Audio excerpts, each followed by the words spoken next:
good one last night, Heavenly Father. That was a good one because I had a living witness. A witness was with me when it happened.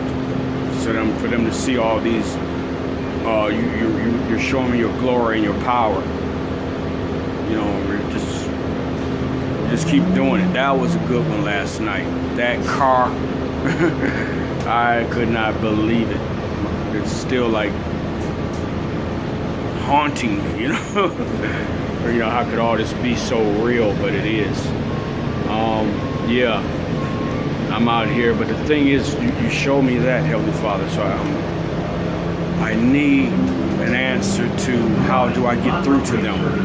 How do I get through to them? I'm using media. I'm on these buses. I'm running up on people. And I hope all my conversation is seasoned with grace, admonishing one another. And I'm being a worker because the harvest is plenty, but the workers are few, very rare, in fact. Because I'm out here and I feel like I'm all by myself, a voice crying out in the wilderness. And I'm telling the truth, but no one will listen. Satan has gotten everyone's minds that they won't even hear the truth when it spoke to them. And it's such a concern that it has me tired and weary and just waiting on you to lead me, just like you've been leading me. I didn't suppose I would have never in all my life went over there last night where me and my wife went. After everything else we did before that, and then the last minute, go over there, and then at the last minute, I stepped outside. When I stepped outside, there it was. It caught my eye. I wanted to inquire about it. I walked over to it. I looked at it, and there you were, again, talking to me, letting me know to keep going. You got me. He that is in me is greater than he that is in the world. Remain in me and I'll remain in you. Remain in my love. I get it. I honestly get it. You have opened my eyes, opened my mind, and my heart to seek you and only you with all my heart, with all my mind, with all my strength. So I see why you're revealing yourself to me. And I can't explain it to others around me. But my wife was there to see that because she's just tired of hearing me talk like I'm Moses. But she saw it last night too. I put my hand on it. I can't believe that car would say that of all things. Of all things, Heavenly Father. No one wouldn't believe me if I said it. They just, tell me another story. No, that ain't what just happened last night. No. I'm recognizing you now when you say, when I pray, send me, I'll go where you send me, and I'll speak what you give me to speak. I see now that you are with me. So, why do I feel so awful? Why I wake up so sore this morning, dizzy and nauseated, and want to just stay in bed, you know?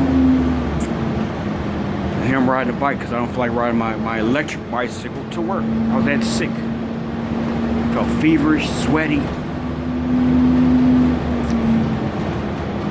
But those two recordings I did this morning, the one in the bathroom and then the one on the bus, on the other bus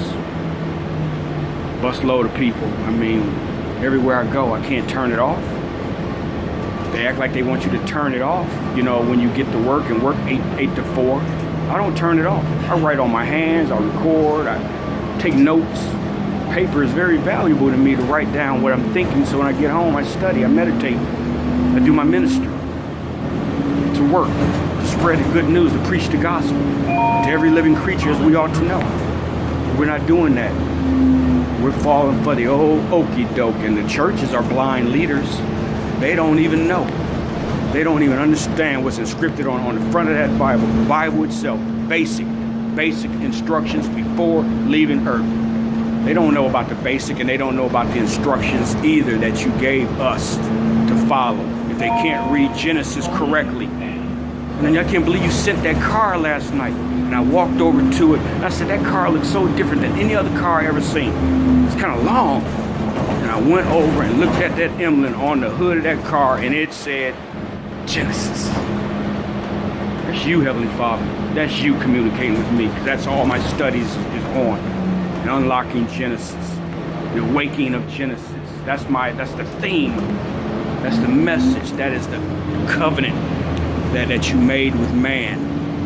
In the beginning, what you did for man, your creation. And people won't even look up at that sky and admit that that is the firmament of the heaven above the earth. No, they believe in space. They take your firmament away. They take this light we're in right now, which you said, let there be light, and there was light, and you called the light day. You didn't call it sunlight, you called it day. This is our source of daylight, which is day. You are the light of the world. See, they don't think like that. They don't think with spirit and in truth. I understand that your living waters, they eliminated the waters, made space, because they say there's no water in space, but there's water above the firmament of the heaven, above the earth. Above the earth is the kingdom of heaven. Below the firmament is earth. Below the earth is seas. I know where I stand. I stand on earth. You're above me, watching over me. How come the church don't believe that? They believe space. Read Genesis. You get it right. So I'm on a mission to address all the church leaders and ask, why is this? Why are y'all so evil? Stop requested. Thanks for the safe ride. All right. Yep.